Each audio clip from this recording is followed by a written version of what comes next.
Xin chào quý vị và các bạn đang theo dõi kênh Sen Hồng An Lạc. Hôm nay, tôi muốn mời quý vị cùng bước vào một hành trình đặc biệt, hành trình tìm hiểu về đạo Phật, một con đường tâm linh đã gắn bó sâu sắc với đời sống văn hóa và tinh thần của dân tộc Việt Nam suốt hàng nghìn năm qua. Có thể nói, hiếm có tôn giáo nào gần gũi và đi vào từng nếp sinh hoạt của người Việt như Phật giáo. Hầu như mỗi người trong chúng ta, ít nhất một lần, đã đến chùa để thắp một nén nhang, khấn nguyện cho bình an, cầu mong một năm thuận lợi, hoặc đơn giản là tìm chút thanh tịnh trong tâm hồn. Nhưng, thưa quý vị, liệu những hành động đó đã thực sự cho thấy chúng ta hiểu rõ về đạo Phật hay chưa? Hay chúng ta chỉ đang nắm giữ phần vỏ của tôn giáo này mà chưa từng chạm đến cốt lõi tinh túy của nó? Trong video hôm nay, tôi sẽ không chỉ kể lại lịch sử ra đời của đạo Phật, mà còn muốn cùng quý vị đi sâu hơn, tìm hiểu những chân lý mà Đức Phật đã khám phá, những giáo lý nền tảng người để lại, cũng như cách mà chúng ta, giữa cuộc sống hiện đại bộn bề, có thể áp dụng để sống an lạc, hạnh phúc hơn. Và để mở đầu, xin mời quý vị cùng tôi quay ngược dòng thời gian hơn 2.500 năm trước, đến vùng đất Kapilavastu, nay thuộc Nepal, nơi một hoàng tử trẻ tuổi đã đưa ra quyết định thay đổi không chỉ cuộc đời mình, mà còn cả vận mệnh tinh thần của hàng tỷ người trên thế giới. Thái tử Tất Đạt Đa Cổ Đàm, hay còn gọi là Siddhartha Gautama, sinh ra trong cung điện nguy nga tráng lệ. Ngài là con trai của vua Tịnh Phạn, Vuddodana và hoàng hậu Maya. Ngay từ khi sinh ra, Thái tử đã được các đạo sĩ tiên tri rằng sau này ngài sẽ trở thành một vị vua vĩ đại, thống trị bốn phương tám hướng, hoặc nếu từ bỏ ngai vàng, ngài sẽ trở thành một bậc giác ngộ, khai mở con đường tâm linh cho nhân loại. Vì lo sợ con trai mình đi theo con đường tu hành, vua cha đã bao bọc Thái tử trong cung điện, cung phụng mọi điều sung sướng, không để ngài tiếp xúc với bất kỳ nỗi khổ nào của cuộc đời. Người ta nói rằng trong cung điện của Thái tử, mùa đông cũng như mùa hè, hoa nở quanh năm, không một chiếc lá vàng rụng, không một vết sầu muộn nào lọt vào. Thế nhưng, như một định luật của cuộc đời, không ai có thể che giấu mãi bản chất thật của kiếp nhân sinh. Một ngày kia, khi ra ngoài dạo chơi, Thái tử tận mắt chứng kiến 4 cảnh tượng làm thay đổi cả cuộc đời ngài. Một ông già, lưng còng, tóc bạc, da nhăn nheo. Thái tử chợt hiểu, con người rồi cũng sẽ già đi, không ai tránh được. Một người bệnh, đau đớn, thân thể gầy mòn. Ngài nhận ra, bệnh tật là nỗi khổ mà bất kỳ ai cũng phải đối diện. Một xác chết, lạnh lẽo, bất động, được đưa đi trong tiếng khóc than. Ngài bàng hoàng thấy rằng, cái chết là chặng cuối của đời người. Một vị sa môn, dáng vẻ thanh thản, tâm hồn an nhiên, như chẳng còn vướng bận điều chi. Chỉ trong một chuyến đi, bức màn nhung lộng lẫy che phủ tầm mắt ngài bấy lâu nay bỗng rơi xuống. Thái tử nhận ra, già, bệnh, chết, đó là sự thật tất yếu, không một ai thoát khỏi. Nhưng điều kỳ lạ là, giữa những khổ đau ấy, vẫn có người tìm được sự bình an. Đó chính là vị sa môn mà ngài gặp. Và từ giây phút đó, một ngọn lửa thôi thúc bùng lên trong lòng Thái tử, phải tìm ra con đường giải thoát cho nhân loại khỏi vòng khổ đau bất tận, quyết định từ bỏ ngai vàng. Khi ấy, Thái tử đã có tất cả, quyền lực, giàu sang, và cả một gia đình nhỏ hạnh phúc với công chúa Yasodhara, Yasodhara, cùng đứa con trai La Hầu La. Nhưng vào đêm định mệnh, khi nhìn vợ con chìm trong giấc ngủ, Thái tử trăn trở, ta yêu thương họ, nhưng liệu tình yêu ấy có đủ sức bảo vệ họ khỏi già, bệnh, chết?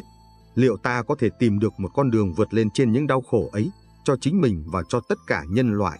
Cuối cùng, vào năm 29 tuổi, Thái tử đưa ra quyết định khó khăn nhưng dũng cảm, rời bỏ hoàng cung, từ bỏ ngai vàng, vợ con và tất cả vinh hoa phú quý, để ra đi tìm chân lý. Hành động này được gọi là cuộc xuất gia vĩ đại, một bước ngoặt quan trọng không chỉ cho cuộc đời ngài, mà cho cả sự ra đời của Phật giáo sau này. Những năm tháng tu khổ hạnh, sau khi xuất gia, Thái tử tìm đến nhiều vị đạo sĩ, học đủ mọi phép tu hành khổ hạnh. Có những lúc, ngài chỉ ăn một hạt mè, một hạt gạo mỗi ngày. Có khi gầy yếu đến nỗi người ta có thể nhìn thấy xương sống hằn lên dưới da. Ngài thử mọi cách hành xác, nghĩ rằng càng ép thân xác đau khổ bao nhiêu thì càng gần với giải thoát bấy nhiêu. Thế nhưng, sau 6 năm khổ hạnh, Thái tử nhận ra, thân xác rã rời, tinh thần mệt mỏi, mà giác ngộ vẫn chưa đến. Ngài hiểu ra một chân lý quan trọng, cực đoan không phải là con đường giải thoát. Hành hạ thân xác chỉ khiến tâm trí thêm mê muội, còn đắm chìm trong dục lạc chỉ làm tăng thêm khổ đau. Từ đó, ngài từ bỏ lối tu khổ hạnh, chọn một con đường trung đạo, vừa không đắm chìm trong hưởng thụ, vừa không cực đoan ép xác. Đây chính là hạt mầm đầu tiên của triết lý trung đạo mà sau này ngài giảng dạy. Giác ngộ dưới cội Bồ Đề. Một đêm trăng sáng bên bờ sông Ni Liên Thiền, một cô gái chăn bò dâng cho thái tử bát sữa. Nhờ uống bát sữa ấy, ngài hồi phục sức lực và bước đến ngồi dưới gốc cây bồ đề, thệ nguyện: nếu ta không tìm ra chân lý, ta quyết không đứng dậy.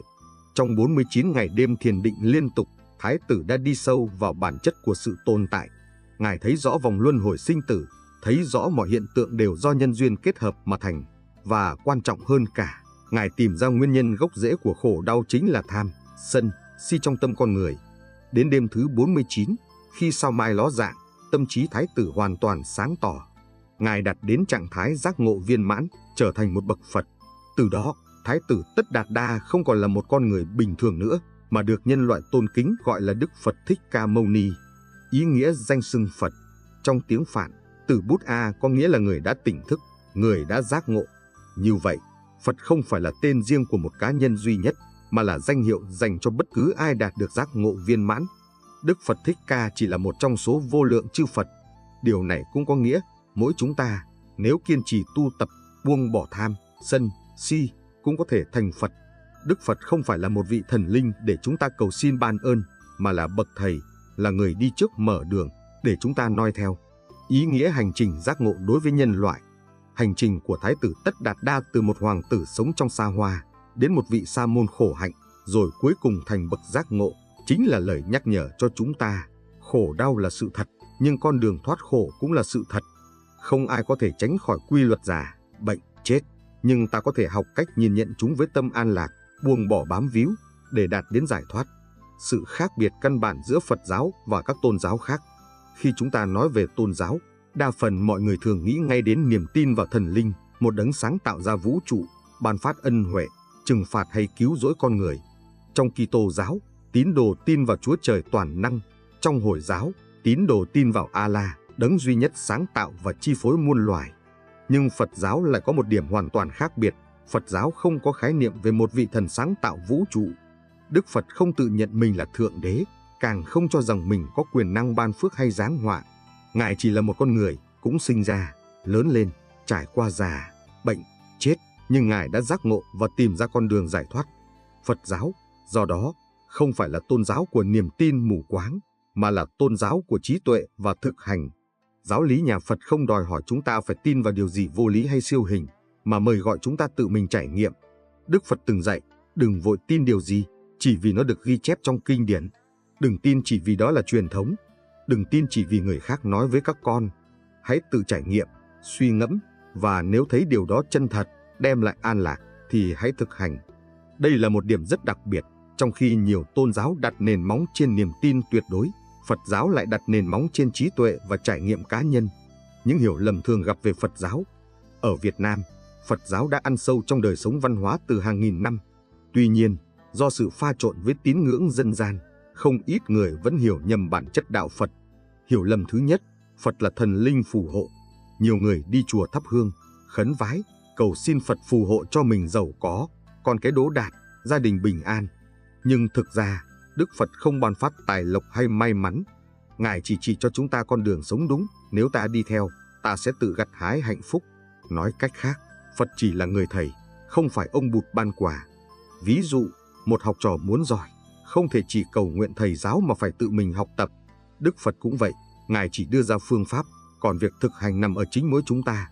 Hiểu lầm thứ hai, đi chùa nhiều, thắp hương nhiều thì được Phật chứng. Rất nhiều người tin rằng, càng đi chùa nhiều, thắp nhiều nén nhang, cúng nhiều lễ vật thì càng được Phật phù hộ. Nhưng nếu chúng ta không thay đổi cách sống, vẫn nói dối, vẫn tham lam, vẫn làm điều xấu, thì chẳng có nén hương nào giúp ta tránh quả báo. Phật giáo nhấn mạnh nhân, quả, gieo nhân gì thì gặt quả đó. Hành động tốt sẽ mang lại kết quả tốt, hành động xấu sẽ mang lại quả báo. Đi chùa, thắp hương chỉ là hình thức nhắc nhở ta quay về tâm thiện, chứ không thay thế được hành động thực tế. Hiểu lầm thứ ba, Phật giáo bi quan, chỉ nói toàn khổ đau. Nhiều người khi nghe đến tứ diệu đế, rằng đời là khổ, liền nghĩ Phật giáo bi quan, phủ nhận niềm vui. Nhưng sự thật, Đức Phật không bi quan, mà Ngài chỉ thấy rõ sự thật.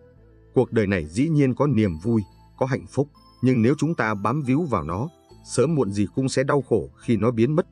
Ví dụ, một người cha hạnh phúc khi nhìn con lớn lên, nhưng cũng sẽ đau khổ khi con bệnh tật hoặc mất đi. Phật giáo không phủ nhận niềm vui ấy, mà chỉ nhắc chúng ta hãy trân trọng niềm vui khi có và học cách buông xả khi nó qua đi. Đó không phải bi quan, mà là thái độ sống tỉnh thức. Hiểu lầm thứ tư, người tu theo Phật phải bỏ hết thế gian. Có người nghĩ theo Phật là phải bỏ nhà, bỏ gia đình, đi tu mới gọi là đúng. Nhưng thật ra, Đức Phật dạy có hai con đường: xuất gia, tu trong chùa, và tại gia, tu giữa đời thường. Người xuất gia thì dốc trọn đời cho lý tưởng giải thoát. Người tại gia vẫn có thể tu bằng cách sống thiện, giữ giới, hành bát chánh đạo trong đời sống hàng ngày. Một bà mẹ hiền từ, nuôi dạy con nên người, sống ngay thẳng, biết giúp đỡ kẻ khó, cũng là đang hành đạo. Một người công nhân làm việc chăm chỉ, không gian dối, giữ tâm trong sạch, cũng đang tu. Phật giáo không phải chỉ là cầu an. Một điều đáng lưu ý, nhiều người tìm đến Phật giáo chỉ khi gặp khó khăn, bệnh tật, mong cầu an lành. Nhưng nếu xem Phật giáo chỉ như một nơi cầu an, chúng ta đã bỏ qua 90% giá trị của nó.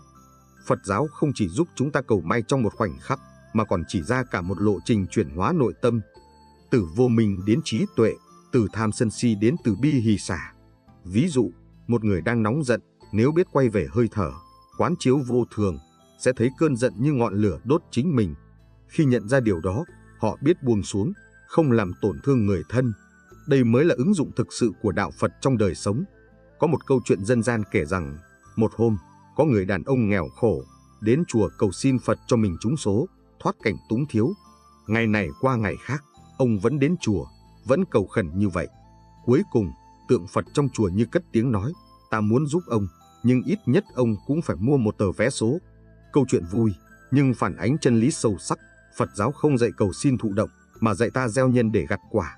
Muốn có cơm ăn thì phải gieo lúa, muốn hạnh phúc thì phải gieo nhân thiện. Qua đây, chúng ta thấy rằng, Phật giáo không phải là tôn giáo của niềm tin mù quáng hay sự cầu xin. Đó là một hệ thống triết lý sống thực tiễn, dạy ta cách sống tỉnh thức, an lạc và có trách nhiệm với chính hành động của mình. Nếu hiểu rõ điều này, mỗi lần ta đến chùa, ta sẽ không chỉ đến để khấn vái, mà đến để soi chiếu lại tâm mình. Để khi rời khỏi cổng chùa, ta mang theo hạt giống an lạc, gieo xuống trong từng hành động, từng lời nói, từng suy nghĩ.